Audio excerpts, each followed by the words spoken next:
നമസ്കാരം. Q Malayalam UK ന്യൂസിലേക്ക് സ്വാഗതം. ബോംബ് ഭീഷണിയെ തുടർന്ന് ലണ്ടനിലേക്കുള്ള ബ്രിട്ടീഷ് എയർവേസ് വിമാനം റദ്ദാക്കി. ബർമുഡയിലെ LF വേർഡ് ഇന്റർനാഷണൽ എയർപോർട്ടിൽ നിന്നും ലണ്ടൻ ഹീത്രൂവിലേക്ക് പോകേണ്ട വിമാനത്തിലാണ് ഞായറാഴ്ച രാത്രി 8:50 ലഭിച്ച ബോംബ് ഭീഷണിയെ തുടർന്ന് യാത്ര റദ്ദാക്കേണ്ടി വന്നത്. അധികം വൈകാതെ തന്നെ പോലീസും ഭീകരവിരുദ്ധ സ്ക്വാഡും സംഭവസ്ഥലത്തെത്തി. വിമാനത്താവളത്തിന് 6 മൈൽ ചുറ്റളവിലുള്ള എല്ലാ റോഡുകളും അടയ്ക്കുകയും ചെയ്തു. ഇമെയിൽ വഴി ലഭിച്ച ബോംബ് ഭീഷണിയെക്കുറിച്ച് LF വേർഡ് അന്താരാഷ്ട്ര വിമാനത്താവളത്തിലെ ജീവനക്കാരാണ് പോലീസിനെ അറിയിച്ചതെന്ന് വക്താവ് വിശദീകരിച്ചു. UK-യിലെ സായുധ സേനയുടെ സ്വകാര്യ വിവരങ്ങൾ ഹാക്ക് ചെയ്യപ്പെട്ടു. രാജ്യത്തെ നിലവിലുള്ളവരും വിരമിച്ചവരുമായ സൈനികരുടെ സ്വകാര്യ വിവരങ്ങൾ അടങ്ങിയ പ്രതിരോധ മന്ത്രാലയം ഉപയോഗിക്കുന്ന പെറോൾ സംവിധാനം ഹാക്ക് ചെയ്യപ്പെട്ടതായി റിപ്പോർട്ടുകൾ പുറത്തുവരുന്നു. ഹാക്ക് ചെയ്തതിനു പിന്നിൽ ആരാണെന്നോ എന്തിനുവേണ്ടിയാണെന്നോ ഉള്ള വിവരങ്ങൾ പുറത്തു വന്നിട്ടില്ല. ഹാക്ക് ചെയ്യപ്പെട്ടതായി സൂചന ലഭിച്ച ഉടനെയുള്ള ഓൺലൈൻ ഇന്റർനെറ്റ് ബന്ധങ്ങൾ വിച്ഛേദിച്ച് ഓഫ്ലൈൻ മോഡിലേക്ക് മാറിയതായാണ് റിപ്പോർട്ടുകൾ. സംഭവത്തെക്കുറിച്ച് പ്രതിരോധ സെക്രട്ടറി ഗ്രാൻഡ് ഷാപ്സ് ഇന്ന് കോമൺസിൽ MPമാരെ അറിയിക്കും. ഇന്റർനെറ്റുമായി ബന്ധപ്പെട്ട തട്ടിപ്പുകൾ വർദ്ധിക്കുന്ന സാഹചര്യത്തിൽ ജനങ്ങളുടെ സ്വകാര്യതയും ഡേറ്റയും പണവും സുരക്ഷിതമാക്കാൻ ഉചിതമായ നിയമങ്ങൾ ലോകത്തിൽ ആദ്യമായി ബ്രിട്ടൻ നടപ്പിൽ വരുത്തുകയാണെന്ന് ശാസ്ത്ര സാങ്കേതിക മന്ത്രി ജോനാഥൻ ബെറി പറഞ്ഞു. സൈബർ തട്ടിപ്പിലൂടെ UK-യിൽ ഓരോ മിനിറ്റിലും 2300 പൗണ്ട് നഷ്ടമാകുന്നുവെന്നാണ് ഏകദേശ കണക്കുകൾ. 5-ാം ദിവസവും വെള്ളമില്ലാതെ ആയിരങ്ങൾ.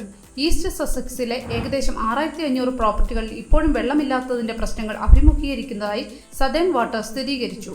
വ്യാഴാഴ്ച പൈപ്പ് പൊട്ടിയതിനെ തുടർന്ന് വെയിൽസിലും സെന്റ് ലിയോനാർഡ് ഓൺ സീയിലും ഏകദേശം 32,500 ഉപഭോക്താക്കൾക്ക് വെള്ളമില്ലാതായതായി സ്ഥാപനം പറഞ്ഞു. ഇതിൽ ഏകദേശം 26,000 പ്രോപ്പർട്ടികളിൽ വിതരണം പുനഃസ്ഥാപിച്ചതായി സദേൺ വാട്ടർ പറഞ്ഞു. എല്ലാ സ്കൂളുകളും കോളേജുകളും ചൊവ്വാഴ്ച തുറക്കാനാകുമെന്ന് പ്രതീക്ഷിക്കുന്നതായി ഈസ്റ്റ് സസെക്സ് കൗണ്ടി കൗൺസിൽ അറിയിച്ചു. ബാങ്ക് അവധി വാരാന്ത്യത്തിൽ ഇങ്ങനെയൊരു തടസ്സം ഉണ്ടായതിൽ സദേൺ വാട്ടർ മാപ്പ് പറഞ്ഞു. എക്സ്ട്രാ വെർജിൻ ഒലിവ് ഓയിലിന്റെ വില അടുത്ത മാസം മുതൽ ലിറ്ററിന് 16 പൗണ്ട് കൂടും. ഗ്രീസ്, മൊറോക്കോ, തുർക്കി എന്നിവിടങ്ങളിൽ ഒലിവിന്റെ ഉൽപ്പാദനം കുറയുന്നതും സമീപ വർഷങ്ങളിൽ കാലാവസ്ഥാ പ്രതിസന്ധി മൂലം കടുത്ത ചൂടും വരൾച്ചയും അനുഭവിക്കുന്നതും ഇന്റർനാഷണൽ ഒലിവ് കൗൺസിലിന്റെ പുതിയ കണക്കുകൾ പ്രകാരം 2.3 മില്യൺ ടണ്ണിൽ താഴെയാണ് ഒലിവ് ഉൽപ്പാദിപ്പിക്കപ്പെടുന്നത് എന്നാണ്.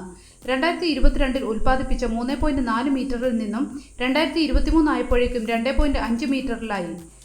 ഒഡീസിയ, ബെലാസു തുടങ്ങിയ പ്രീമിയം ബ്രാൻഡുകൾ ഇതിനകം 1 ലിറ്ററിന് 18 പൗണ്ടിലധികം റീറ്റെയിൽ ചെയ്യുന്നുണ്ട്. അതേസമയം നെപ്പോളിന് ചില സ്റ്റോറുകളിൽ ഏകദേശം 15 പൗണ്ടിനാണ് വിൽക്കുന്നത്. ഫിലിപ്പോ ബെറിയോയ്ക്ക് 13 പൗണ്ടിന് മുകളിലാണ് വില. ഒലിവിന്റെ വില കൂടുന്നതുമൂലം ചില UK സൂപ്പർ മാർക്കറ്റുകൾ ഇതിനകം തന്നെ സുരക്ഷാ ബോക്സുകളിൽ കുപ്പികൾ വയ്ക്കാൻ തുടങ്ങിയിട്ടുണ്ട്. ഇറ്റലിയിലും സ്പെയിനിലും ഉൾപ്പെടെയുള്ള രാജ്യങ്ങളുടെ കാലാവസ്ഥ സാധാരണ നിലയിലേക്ക് മടങ്ങുന്നത് ഈ വർഷത്തെ ഉൽപ്പാദനത്തിന് സഹായിക്കുമെന്ന് പ്രതീക്ഷയുണ്ട്. എന്നാൽ ഗ്രീസും തുർക്കിയും ഉൾപ്പെടെയുള്ള സ്ഥലങ്ങളിൽ 60% വരെ വിളവെടുപ്പിൽ കുറവുണ്ടാകുമെന്ന് കരുതുന്നു. ഇന്ന് തെക്ക് കിഴക്കൻ ഇംഗ്ലണ്ടിലെ മിക്ക ട്രെയിനുകളും പണിമുടക്കിൽ പങ്കെടുക്കും.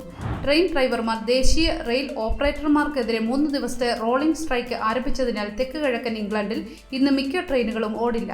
ലണ്ടനിലേക്കും പുറത്തേക്കുമുള്ള പ്രധാന യാത്രാ റൂട്ടുകളിൽ യാത്രാ തടസ്സം നേരിടാൻ സാധ്യതയുണ്ട്. ഇതോടൊപ്പം തന്നെ ഒരാഴ്ചത്തെ രാജ്യവ്യാപകമായ ഓവർടൈം നിരോധനവും തുടരുന്നുണ്ട്. GCSE A-ലെവൽ പരീക്ഷകളുടെ ചോദ്യപേപ്പർ വിറ്റഴിക്കുന്ന സംഘങ്ങൾ സമൂഹ മാധ്യമങ്ങളിൽ സജീവം. വ്യാജ ചോദ്യപേപ്പറുകൾക്കെതിരെ പരീക്ഷാ ബോർഡ് മുന്നറിയിപ്പ് നൽകി.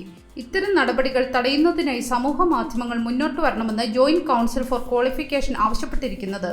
UK-യിലെ ഏറ്റവും വലിയ 8 പരീക്ഷാ ബോർഡുകളെയാണ് ജോയിന്റ് കൗൺസിൽ ഫോർ ക്വാളിഫിക്കേഷൻ പ്രതിനിധീകരിക്കുന്നത്. തങ്ങളുടെ പ്ലാറ്റ്ഫോമുകളിൽ പരീക്ഷാ പേപ്പറുകൾ വിൽക്കാൻ അനുവദിക്കില്ലെന്ന് ടിക്ടോക്കും ഇൻസ്റ്റാഗ്രാമും അറിയിച്ചിട്ടുണ്ട്.